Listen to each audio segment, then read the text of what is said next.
Antes de ponernos a cocinar, que es a lo que realmente aquí vengo, me vais a permitir que os cuente dos historias que transcurren en el mismo espacio, pero en distinto tiempo. El espacio creo que lo reconocen, es el Congreso de los Diputados. El tiempo, 1981, el día, un viernes. Yo creo que trabajo en el Congreso de los Diputados porque después del golpe de Estado del 23 de febrero mi madre no me dejó ir a la primera manifestación del 23F, porque yo tenía 16 años y mi madre tenía una historia bastante tremenda y tenía miedo.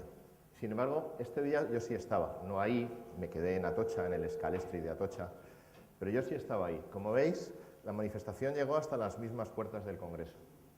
Ese día ocurrieron cosas y hechos bastante significativos. Se hablaba de libertad, de democracia, de amor al país. Sorprende incluso algunas consignas que hoy las vemos interpretadas de otra manera. Se hablaba en las puertas del Congreso.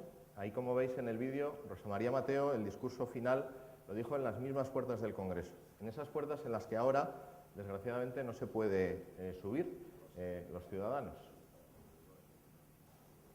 La siguiente historia transcurre bastante tiempo después. ¿Fue la época de la transición el mejor de los tiempos? Yo creo que no. Aunque hay que reconocer, si somos rigurosos con la historia, que lo que allí ocurrió y lo que hizo la generación de la transición nos permite vivir en un país mejor, en un país más libre y en un país más justo. Sin embargo, no fue el mejor de los tiempos. Otra imagen, mismo espacio, mucho tiempo después, un 25 de septiembre del 2012. El espacio es el mismo, son las mismas puertas, los mismos leones, sin embargo, la gente no accedía ahí.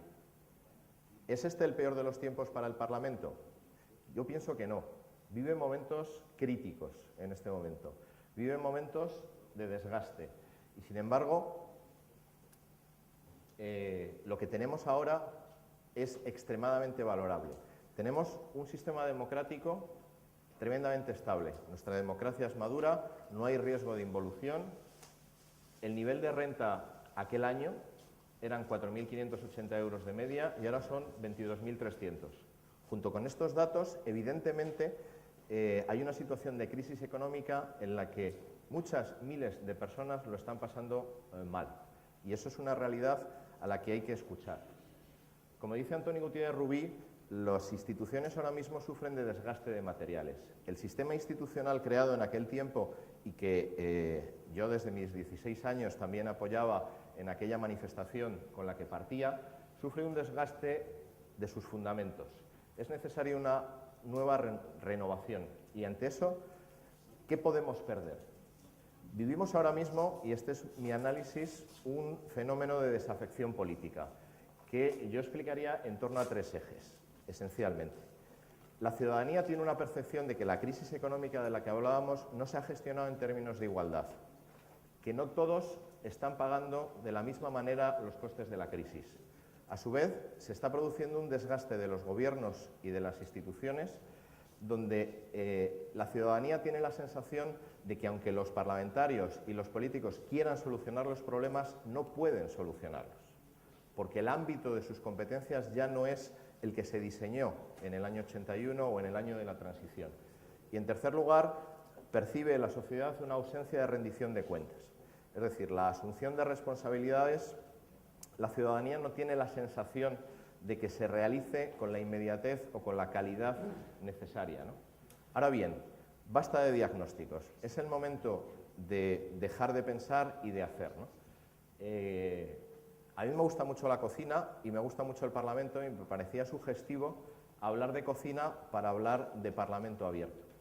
A los que nos gusta la cocina, lo que hemos aprendido en su momento es que el que le quiere cocinar no utiliza recetas. O sea, si queréis cocinar, no sigáis las recetas, sino aprender las técnicas. El que domina las técnicas es el que es realmente capaz de crear algo nuevo.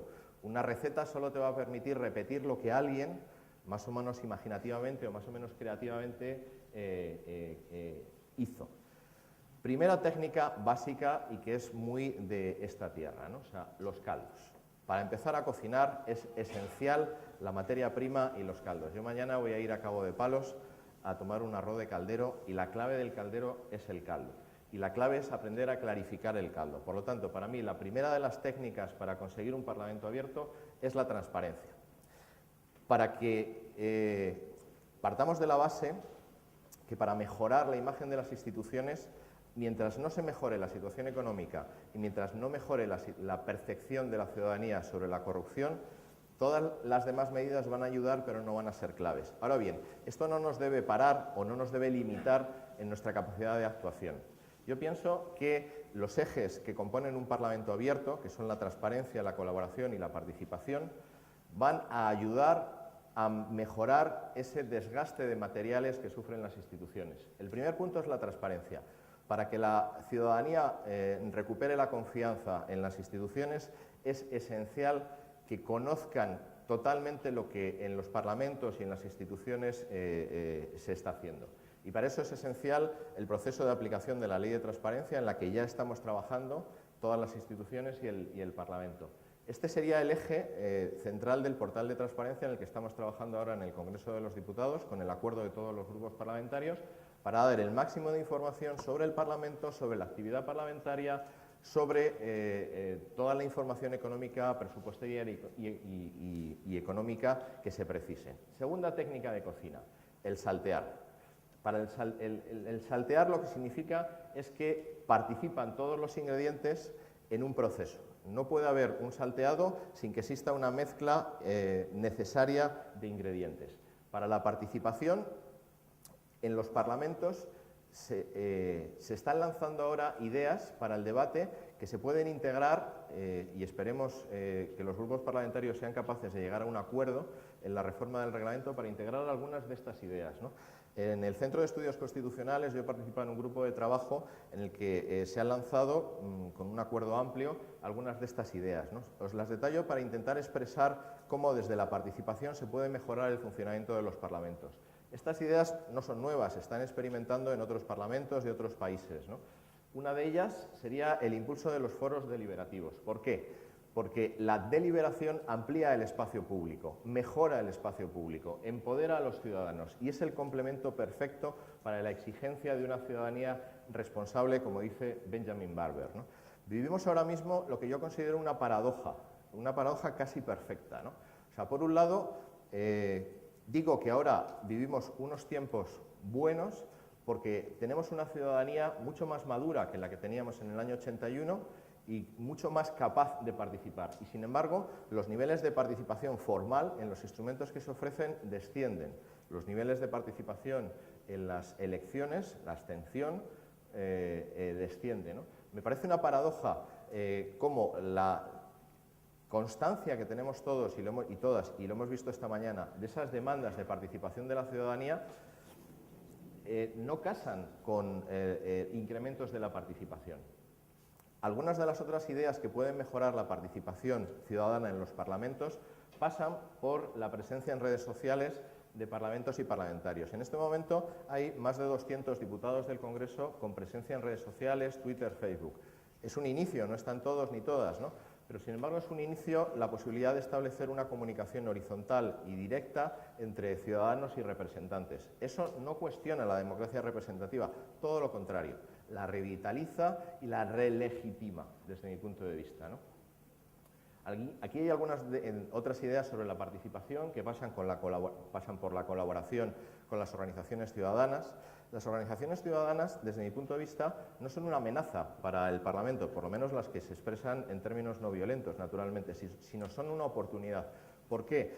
Porque esas asociaciones representan lo mejor del talento y de la inteligencia colectiva y son dignas de ser escuchadas.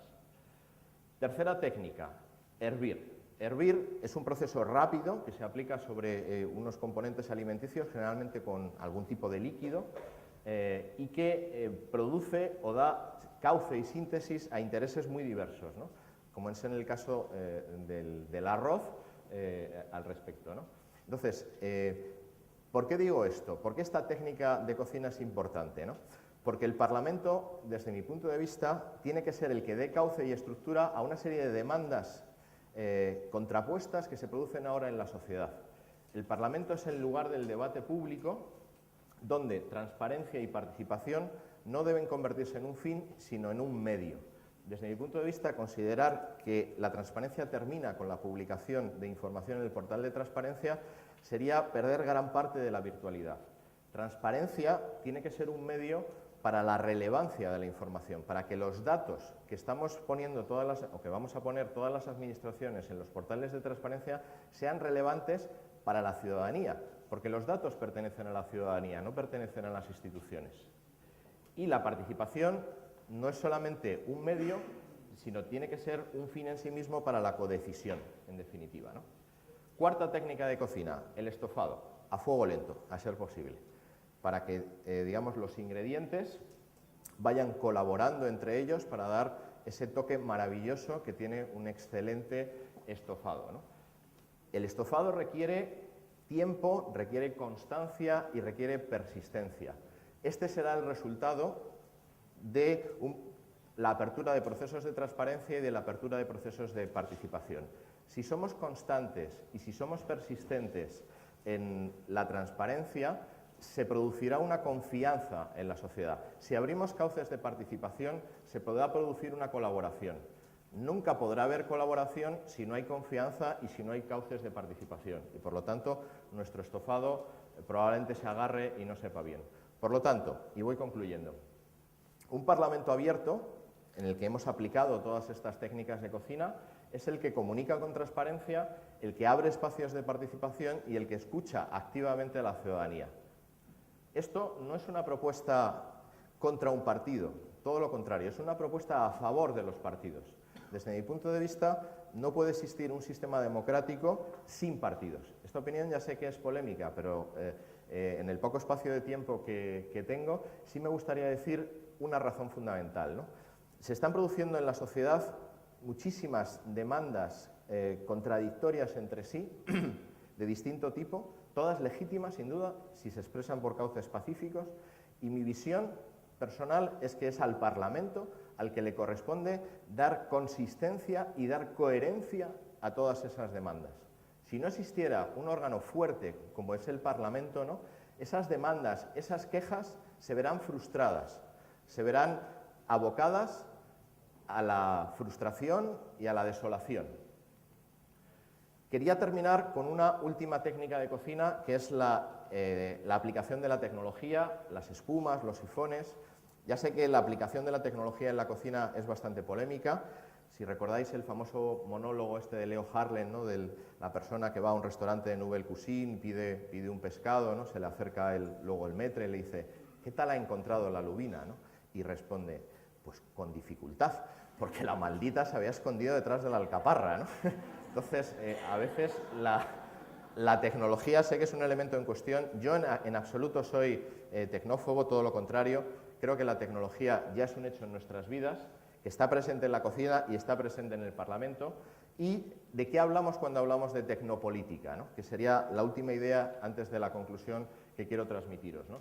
¿De qué hablamos de tecnopolítica? ¿Qué es lo que ha cambiado esencialmente desde mi visión de los 16 años hasta ahora, que tengo ya unos cuantos más, ¿no? Que vivimos en una ciudadanía que es activa en un mundo digital. Esto no existía antes. Esto es una potencialidad enorme que tiene ahora mismo la sociedad. Es una sociedad constituida a través de redes de afectos. Las redes sociales, en definitiva, como tales redes, si son algo, son redes neuronales, y si son redes neuronales, son esencialmente redes de afectos, como dice mi amiga Inma Aguilar. Cuando hablamos de tecnopolítica, hablamos de identidad colectiva, hablamos de desintermediación, y esto es un valor muy importante que también ha cambiado.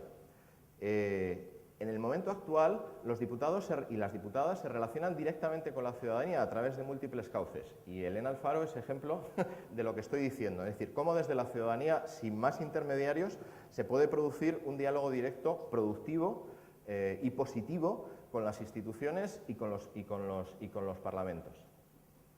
Y hablamos, por supuesto, de espacios híbridos entre lo virtual y lo presencial, y hablamos, sobre todo, de lo que para mí va a ser el gran petróleo del siglo XXI. Igual que en el siglo XX el petróleo fue la gran fuente de riqueza, en mi visión, vamos, que no es mía, lógicamente, ¿no?, sino que me la he apropiado, ¿no?, de ello, el Big Data es el auténtico petróleo que va a mover la economía mundial en las próximas décadas. Si somos capaces de microsegmentar el inmenso potencial de datos que está ahora mismo albergado en los sistemas de información, podemos producir mejoras que ahora mismo ni siquiera nos podemos imaginar en la vida de los ciudadanos, ¿no? Porque los ciudadanos podrán acceder a mejor y de información y de más calidad sobre los servicios públicos, y eso les permitirá decidir con más coherencia y con más consistencia para poder tomar las decisiones que correspondan a nivel político.